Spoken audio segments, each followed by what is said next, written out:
Welcome to Changing the Sales Game on webtalkradio.com. I'm your host, Connie Whitman. You know that I am excited that you are here with us today.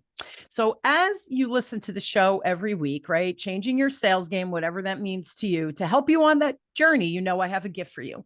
In the show notes, you'll find my communication style assessment. It's a free link. Take it. You'll get 2 reports. First report will spotlight your natural communication superpowers. It's kind of how your message is landing when you're talking to other humans, because that's who we speak with. The flip side, your lowest score, you'll get a secondary report spotlighting that. That one for me really shines a light on potential blind spots you might have. So again, the show notes have the link. Please take it. And I truly hope it helps you change your sales game or change your career or you fill in the blank, right? With whatever you're trying to change in your life and business and career.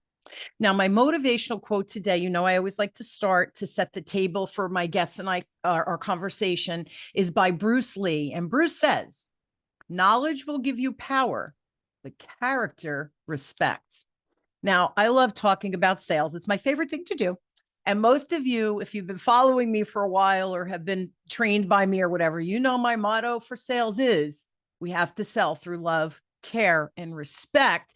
And the key word for me is that word respect. I think is probably the most important word that I live, not only my life, but also through my business. And I sell that way with my clients as well. Now, I believe we have one of the most important jobs in the world as salespeople or business owners.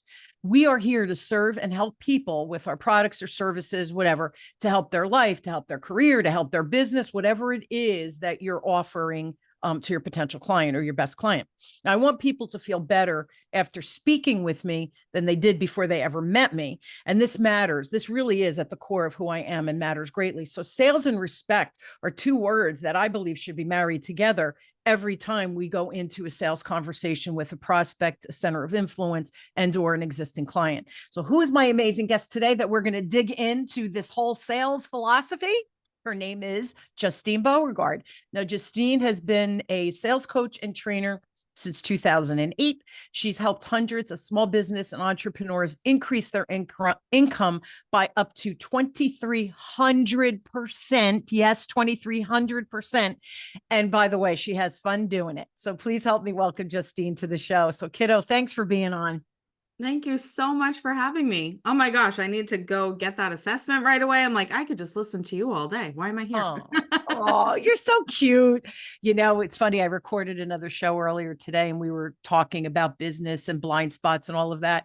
And I said, you know, I think sometimes we forget because you've been in training too, right? That when we teach, people look at us and they say, well, I can't do that because they're they're 23 years old, just starting out, and they're comparing us to, you know, I probably have trained 40, 50,000 people, you know, over that 4 decades. Why would you compare yourself to me? You're setting yourself up for failure. But as leaders and sales leaders, right, we forget that we once didn't know what the heck we were doing either. So it's just funny how we can show up bigger, you know, once you have, 2008, this isn't your first rodeo either. So yeah, it's cool when people, and it's funny because when people read like your bio, and I always tease and I go, oh, I want to hire her. No, it's good. I mean, it's so interesting because I was recording a podcast for my own show, which is called People Over Profit. And one of the episodes is about the difference between marketing and sales, which I find really fascinating that people don't know what the difference is, even when they're entrepreneurs or in business for decades, right? Like sometimes people just don't get the nuance between it. So as I was recording them, I said this one part about how when I was learning to be a sales trainer, it was not an inherent skill, right?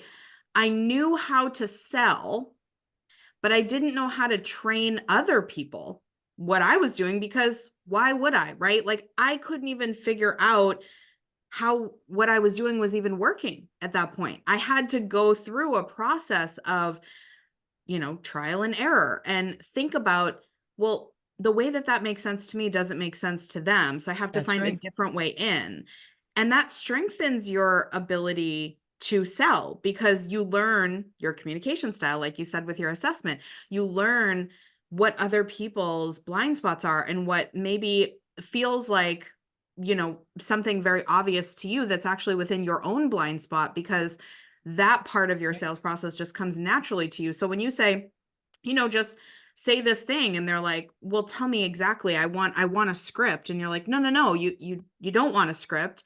And they're like, but I need a script because I don't understand what you're trying to convey there, and I need a way to wrap my brain around it. And so that process took a long time. And one of the things that I mentioned was there were actually people who didn't want to work on the same shift as me, because they were like, I'm overwhelmed with like having to learn this entirely new sales process. I just want to do it the way I was doing it. I don't want to be trained a different way.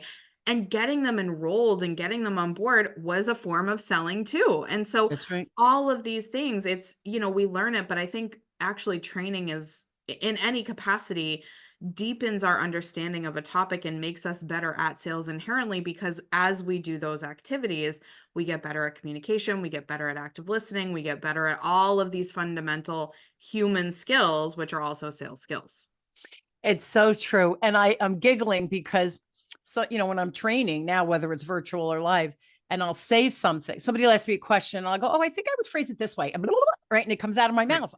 Because 40 years, it's part of my DNA now. Right. I don't even have to think about it, because I probably had that experience 20 times, right, during the 40 years.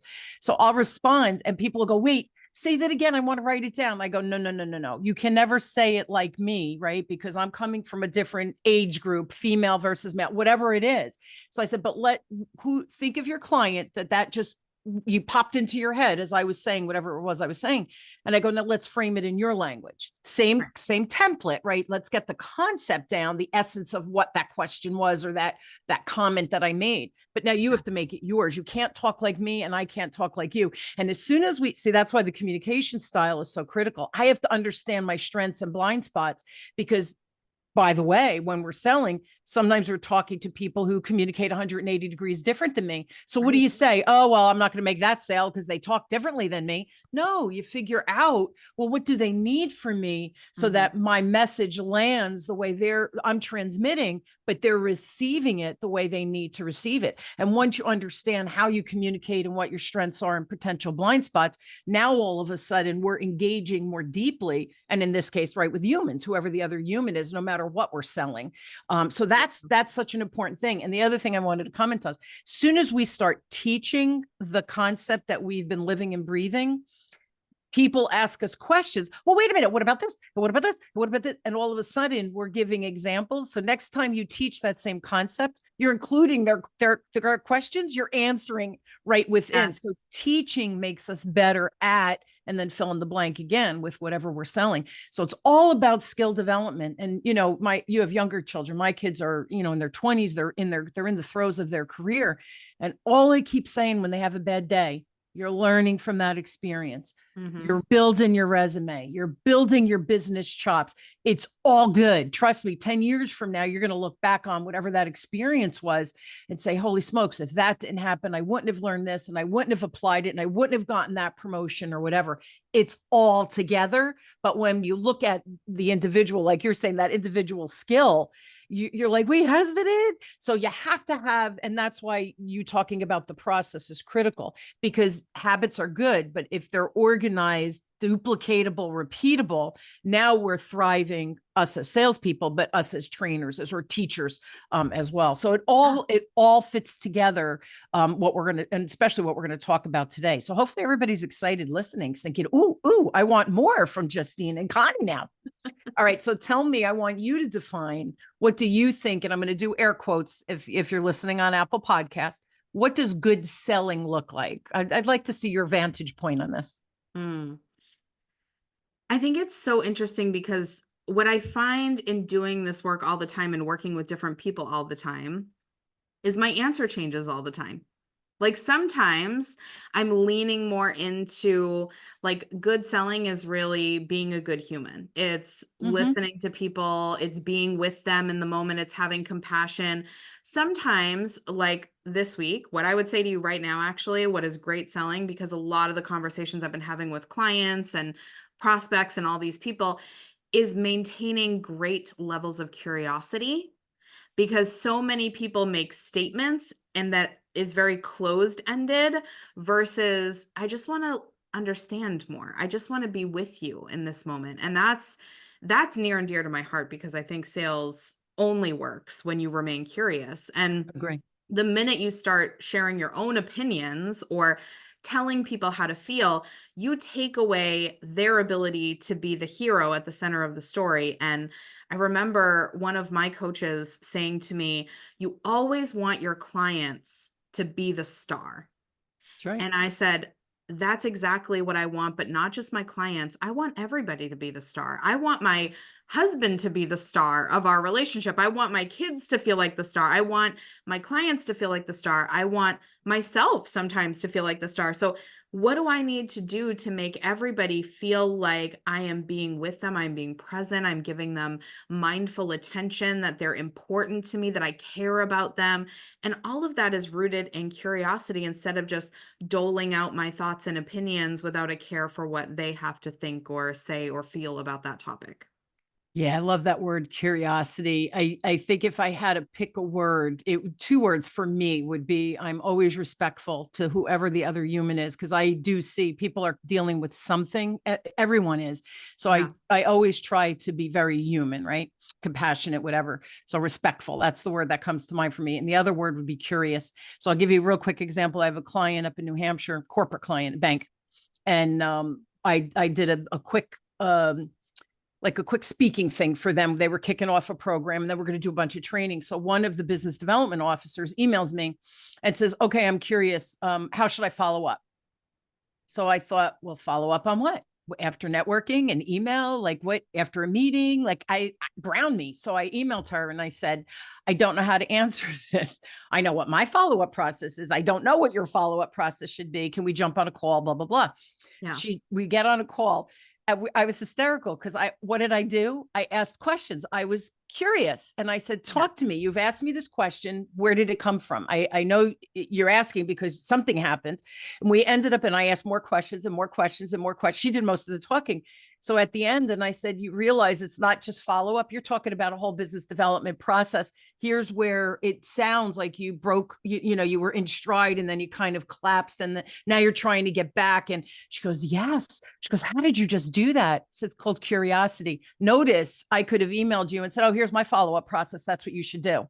Right. How do I know what you should be doing? I don't know the circumstance. So until I fully understand, I'm mindful, all the things you just said, I can't really give you an answer. But I find most people try to give that knee jerk reaction where I say, okay, I know I can help you, but I have like 10 questions to ask you before I even weigh in what my thoughts are. And they go, Well, oh, this is the key, right? Is I know I can help you, yeah, and right, like no matter what it is, sure, I'm here for it. I'm ready. Like let me know all the things. But is it helpful when someone gives you a vague question to give a very detailed reply? No, right? It's a mismatch. So that's right. is it helpful to figure out what they're talking about and walk them through something? And oftentimes it doesn't take that long. And this is one of the biggest myths that I like to debunk is a lot of people think that, great selling, I have a client who is very set on this idea that she works with individuals and companies. And she told me on our last conversation, well, that my sales cycle is going to be a lot longer for companies. I said, do I know that? And she goes, well, there's levels of approval and it takes longer and you got to get them to buy in and all the things. And I said, tell me more about that.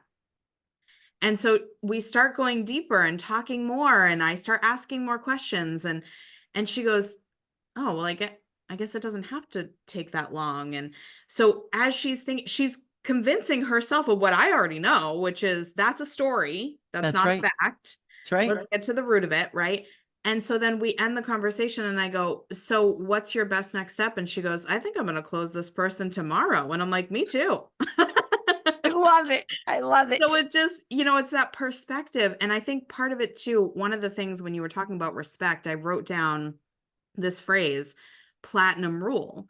And I think we're raised being taught the golden rule, Yep. treat others the way you want to be treated. And That's right. I think another form of saying what is great selling is living by the platinum rule. How do others want to be treated? And you don't know that without curiosity. And you have to sometimes default to the golden rule before you get to know somebody.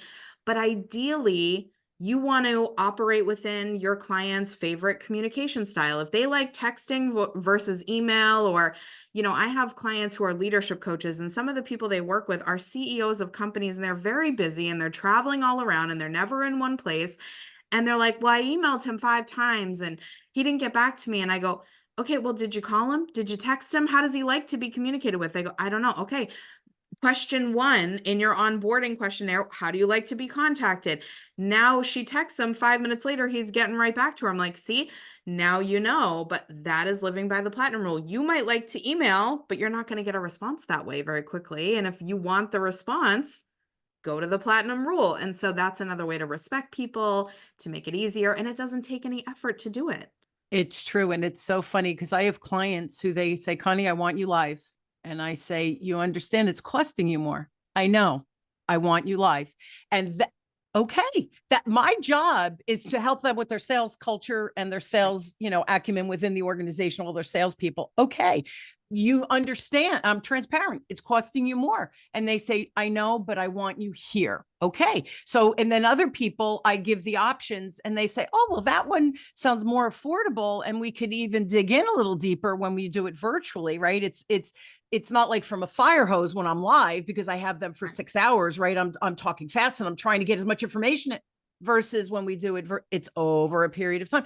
But I have to understand what the client, it doesn't matter what I think is the best. What's the best for them? They know their employees. They know what they want. They want the vibe of XYZ. That's my job to deliver. We have to listen. We're really, Justine, I think 6-second attention span, right? Humans, goldfish have a 7. I know people laugh. I say that frequently, but it's important to understand we take turns talking at each other, not with each other. And see, when I mentioned respect, you wrote, it popped into your head, but you didn't leave the conversation. You just wrote platinum rule and you were still engaged with me. Yeah. We go into our own minds and forget that we're talking with another human. And in sales, doesn't matter what I think. It matters what they think they need, what they really need. But I have to have that conversation to uncover that. Another question I'm interested, because I know I deal more corporate side. I know you deal more small business side, right? But why don't people get paid well for their expertise, especially business owners? There are so many reasons why people don't get paid well for their expertise. I think it's so interesting because when I talk to people about pricing, a lot of people out of the gate as a sales coach, I'm curious if you get asked about pricing a lot too. I get asked about pricing it's almost one of my top questions. I don't know how to price my offers. I don't know if it's priced right. Everybody has money objections. It's always about like the money piece doesn't feel accurate. And I know you're a big fan and I'm a big fan of not even hearing objections on sales calls. I told somebody the other day, I don't remember the last time somebody objected to an offer that I made. Exactly. Which is intentional, right? But it's funny because we spend all this time preparing for objections and feeling like our price is off and all of these things. Who's setting the price? You need to believe in the value of your offer. And I think a lot of people struggle to wrap their head around the fact that there are quantifiable results and there are qualitative results. And even your qualitative results have a quantifiable metric attached to them, right? Yep. And so it's thinking about, and people say this differently, but I was even on a training the other day when they were talking about what's your value equation, right? Like think about all the things sometimes, and I love this story. Tell me if you've heard this before, but Pablo Picasso is in a market and a woman walks up to him and says, can you make me a self-portrait? And he says, absolutely. And he grabs a pen and a piece of paper, and 30 seconds later, he hands her the portrait and says, that will be $10,000. And she goes, what? That took you 30 seconds. And he pauses, makes eye contact with this woman and says, that took me 30 years. And I love that story because it is so visual of, we have so many things that we're innately experts at, and so many things that we have worked for tirelessly for years to build. We have invested in degrees and courses and certifications and coaching and all of these pieces. And we've invested our time and our energy and our attention to these things. We've poured our hearts and souls into things. And then we say, well, I just want to make sure the price is right. And we're trying to tie, a lot of experts, I find, try to tie their personal value to the value of what they sell. And those are not the same things. You cannot quantify your value as a human being and everything that you bring to the table, but you can create these qualitative metrics and quantifiable metrics around what you deliver. And so I think the more people recognize these are those line items, and sometimes it's actually the antithesis of a value. It's the mistakes, the cost associated with things that you didn't have before you had these skills that you built, right? Like there were so many missed opportunities and so many things. Those all have value. And so I think it's because a lot of people don't have a simple answer to how do I price my offer to sell? And my answer is always just check off a couple boxes. Number one, are you excited to sell the offer at whatever price point that you set? Because if you're excited, you could sell the same thing for $50 or $50,000 and you could sell the hell out of it because your magnetism and joy for that offer radiates. And that's the same thing as religion. It's a belief system, right? And that's contagious. When you believe it, other people believe it. Number two, do you feel like it's exciting for them to hear it? And usually it's not at all about the price. It's about the outcome. And that's another mistake that people make is they get into, I'm selling you, for instance, a set of tools, or I'm selling you a course. I don't care what you're selling me. I don't care if it's a course, if it's a program, if it takes 6 weeks, if it takes 6 months, if it takes 6 years. I want the thing at the end of the tunnel. And usually the example I give around this is weight loss because it's easy for everybody to understand. So I'll say, if you want to lose 20 pounds and you go into a gym tomorrow and this personal trainer you meet says, Connie, I can help you lose 15 pounds in 15 weeks. It's going to be easy. You don't have to change your diet at all. You only have to work out 2 days a week for 15 minutes. You're going to have a great time. I'm going to give you all of your supplements. I'm going to cook all of your food. No worries, right? And everything's taken care of. And that's $10,000, right? And then another person says, all right, you want to lose weight? Here's what you got to do. You can only eat oatmeal 3 times a day, oatmeal. That's all you get. You have to run 10 miles every single day. And you have to do these specific workouts. And if you can't do it, there's no modifier. You got to do it. You got to figure out a way to do it. And you're sitting there listening to this person, you're going, what the heck? And they cost the same. Even though that second person, they might look better. They might be in better shape personally. They might be, the epitome of what you're looking for. You don't want it. It's too much effort. It's too much sacrifice. They're not excited to buy it. So even when that person is excited to sell it and knows and believes that it's going to work because maybe it worked for them, you're going to go with option A. Because option A is you're excited and they're excited, and you need the enrollment on both sides from both people. And here's the thing, you said a couple of things in there that were really important because first of all, who am I talking to? If that person has 3 kids and a parent living with them and a husband who travels a lot, and you're telling them they have to run 10 miles, it's not happening. And right. You're done. You've just lost the sale just with that one piece of who's the person, what can they realistically fit in? And so maybe okay, Connie, I know you wanted to do it in 2 months. It's really based on your schedule, really, really digging. It's going to take you 4 months, but let's be real about it. But trust me, you're going to lose that at the end. You're going to have fun and you're not going to wake up dreading the day because you have to run 10 miles, right? All of a sudden, I'm feeling empowered that I can do it too, but you understood what my parameters are because we all want to lose weight, but everybody has a different schedule. What is the true time commitment? Now we can carve that out. Don't get me wrong. Oh, I don't have time for that. Yeah, you do. You do. You can walk around your development for one hour, right? Or 15 minutes or whatever. But we have to bring it to where the person is, not where we think they should be. It doesn't matter what I think. It's where are they? What is the reality? And the other thing we're talking about, you were saying about objections. You're right. In my world, I don't ever get an objection. And it's not because I'm great, guys. That's just not, I will say You to are great. people, oh, thank you so much, Justine. Back at you, sister. But that's really not the reason. It's just that my process works because as I'm talking to I had the conversation today with a prospect. They're going through mergers. They have a lot going on. And so at the end, I'm all excited for them. They're doing so many great things. They have another organization building culture and all this stuff, more mindset work. So I said, so 2 years, we're going to work together. Oh, yeah, absolutely. I would have asked for the business down. They're not ready for me because they have all these other things. It would be inappropriate. It would be wrong. And they're not ready to do this piece of the puzzle. It's a long game. It's not about, I need it by tomorrow, because that is not reality.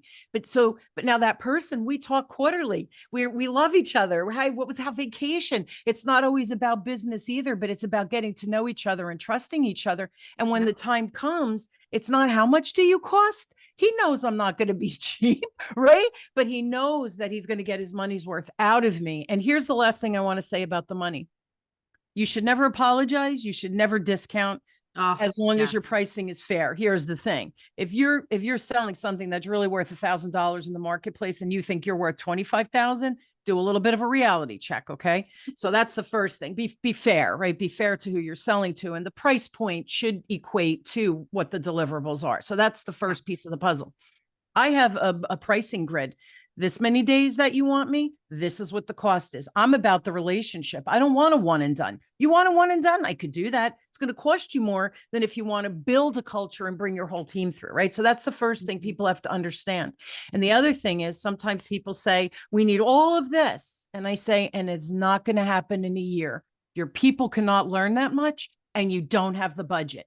I'm not discounting my prices to fit into your budget because we're dealing with humans, but you have to understand all the moving parts. Otherwise, you're going to keep getting objections. So that's a real piece of the puzzle that you mentioned. You kind of skimmed over it with that you don't get objections either, but it's because we're playing the long game. It's not, oh, I have a sales call, I better make the sale today. It's not how it works. If the sale is appropriate, go for it. But if it's not, when will it be appropriate? Build that in and be that planning partner for whoever that client or prospect is. Absolutely. And, that's the role of marketing, is pre-selling your offer and qualifying people and being transparent.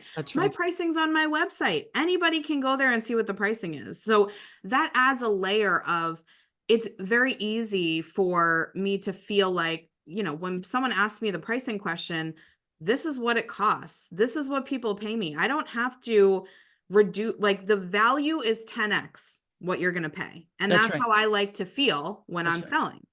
And so when I think about, it's so funny because usually people who do get money objections, and I hear this a lot, I discounted and they still said no. And then I discounted again and they still said no. And I discounted again. And they will go back and forth. They'll take a $10,000 offer and they'll get it all the way down to like $2,000 or $3,000 with all the different deals and discounts. And the person still says no. And they go, well, they told me it was about the money and they kept objecting. So I kept giving discounts. And I look at them and I say, and what did you learn from this experience? Was it about the money? Do you really believe that's true now? And they go, well, I don't know what else it could be. So I thought it had to be the money. That's what they said. And I would ask questions, simple questions that they could have uncovered the answers to with curiosity throughout the sales conversation. And they never know the answers because they spent the whole time consumed by the idea of price, that they were not consumed by the desire to help the other person see the value, answering really important questions. And when they say, certain things about the offer, they don't take time. Like you said in that other example, if they're a mom and their husband travels and they live with their parents and they've got all these things going on, a good sales dialogue is understanding the entire landscape, not even always just around what we're selling, but for you, for instance, working in a company, when you say, it's not going to happen in a year because your team can't learn that much. It's not because they're not a smart team that Exactly has right. the capacity to learn. It's the fact that they actually are investing in 3 different training programs next year or something like that, right? As an example.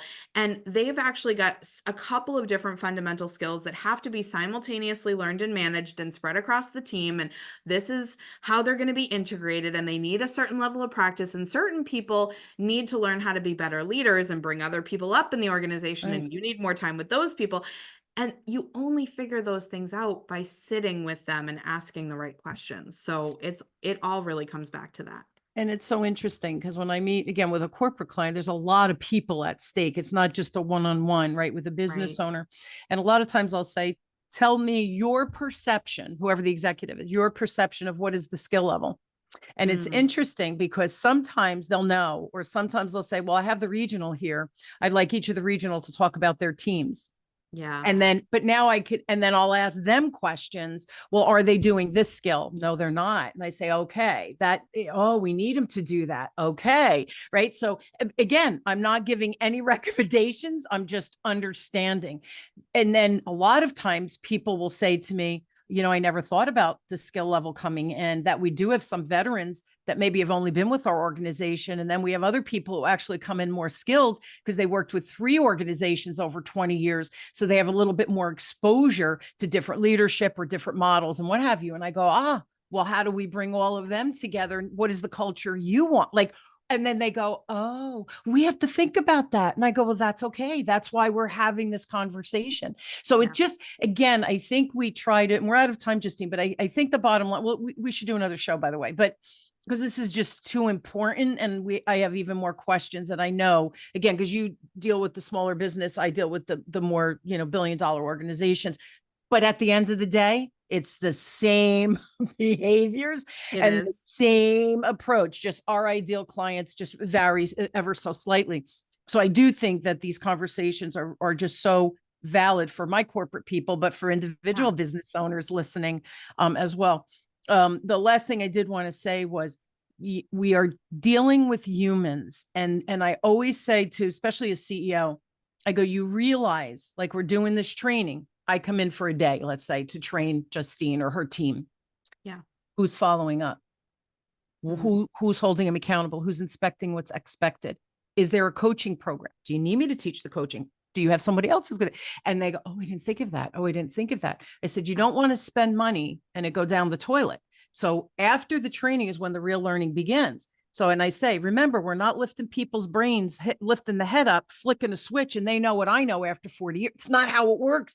And I get the Mhm. laughter and they, well, that's true. I say, okay, but what really is the landing pad, depending on, but we need to uncover all of this. And people go, oh, this is complicated.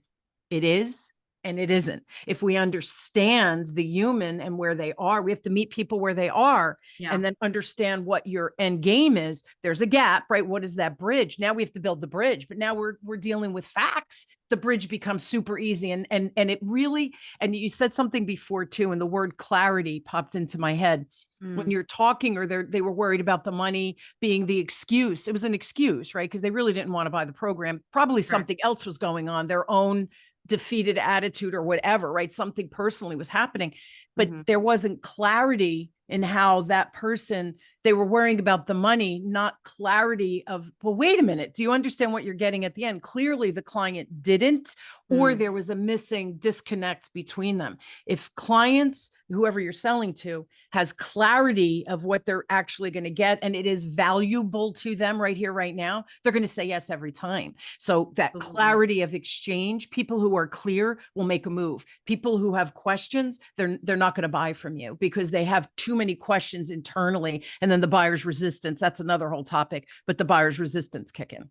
I think there's a couple things that came up in what you just said. One of which is when I train people on sales, I say the mark of an amazing sales conversation is when you get to the very end of a call and you ask, do you have any other questions? And the person says, no, I think I'm good.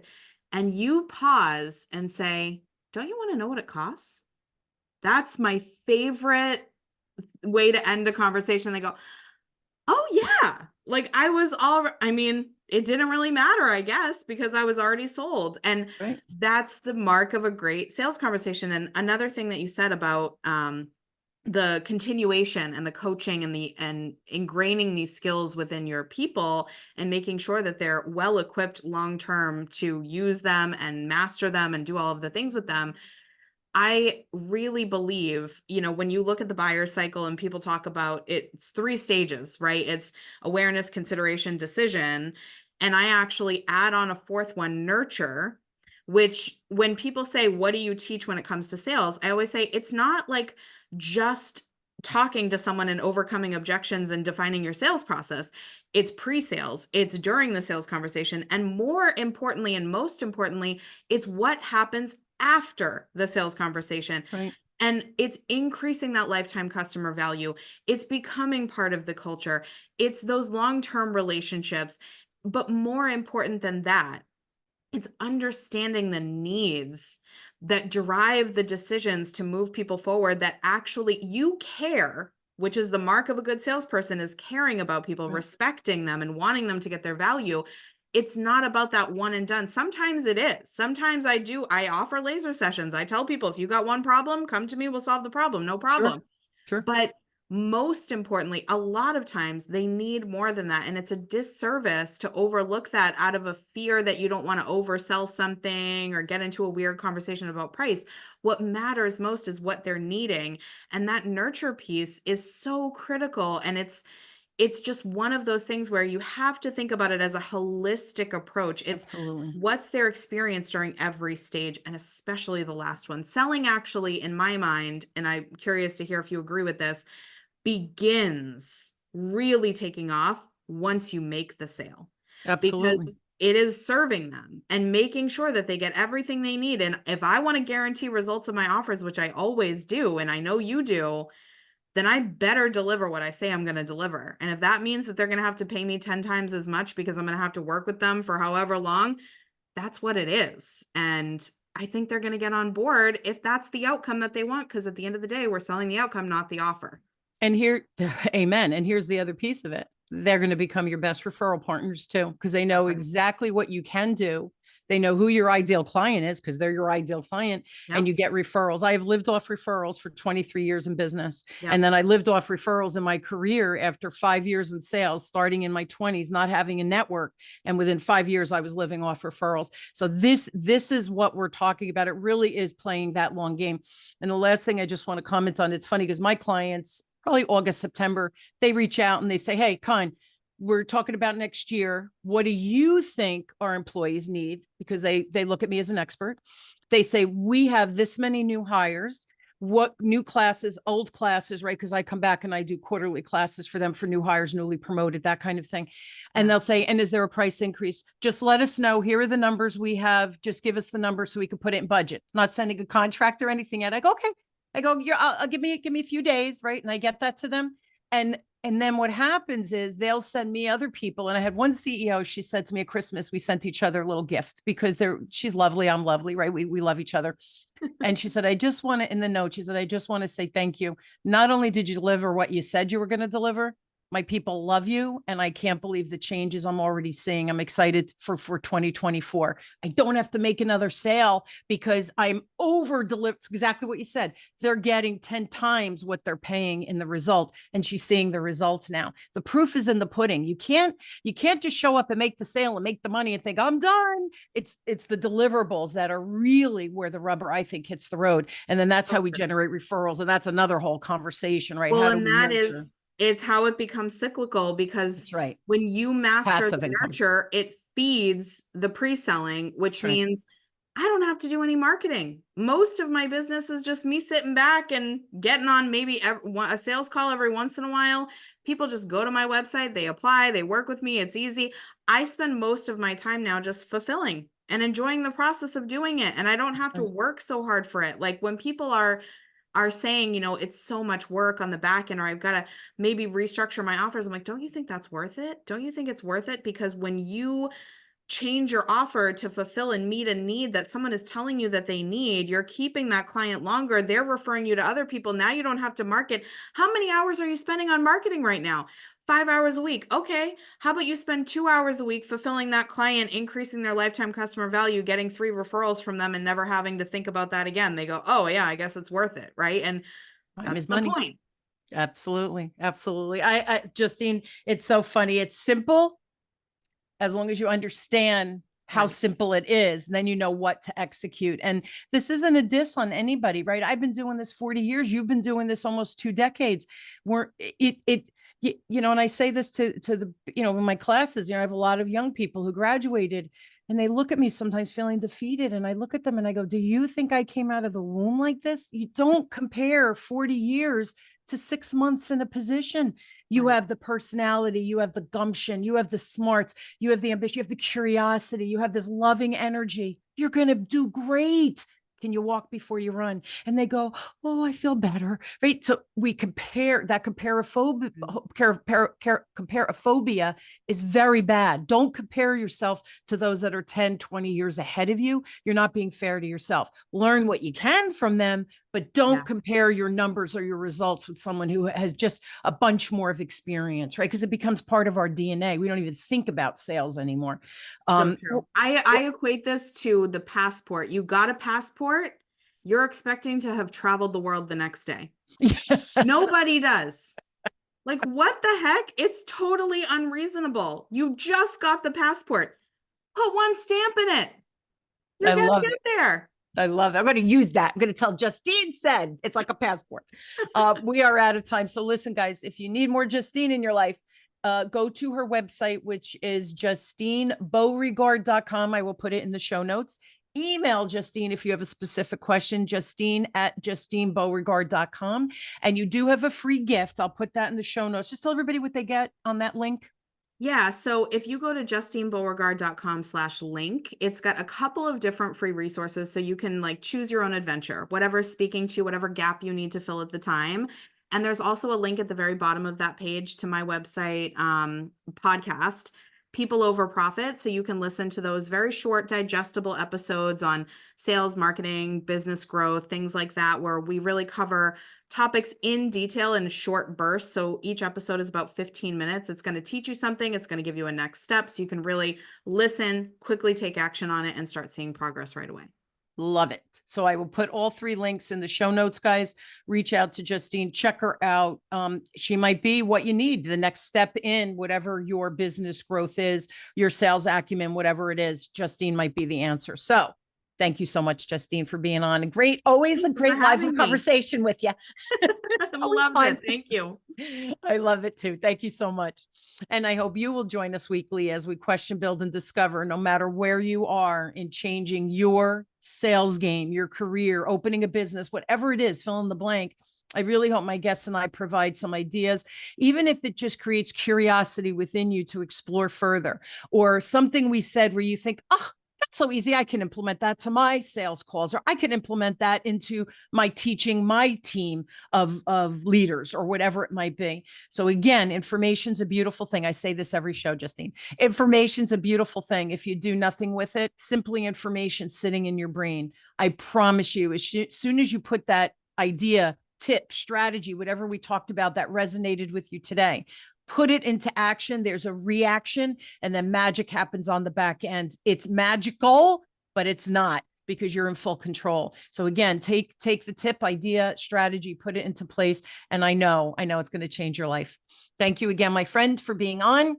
And thank you for tuning in to Changing the Sales Game with me, your host, Connie Whitman, on webtalkradio.com. I truly wish you an inspired week where you change something tangible that you think is the next step for you. And even if it's not, once we're in motion, change becomes a heck of a lot easier. So go into motion, be inspired, act, guys. This is your life, your career, your business. You've got it, man. You've got it. I love you all. Thank you for tuning in. I will see you next week. Have a great one, everybody. And thanks again, Justine. Thank you.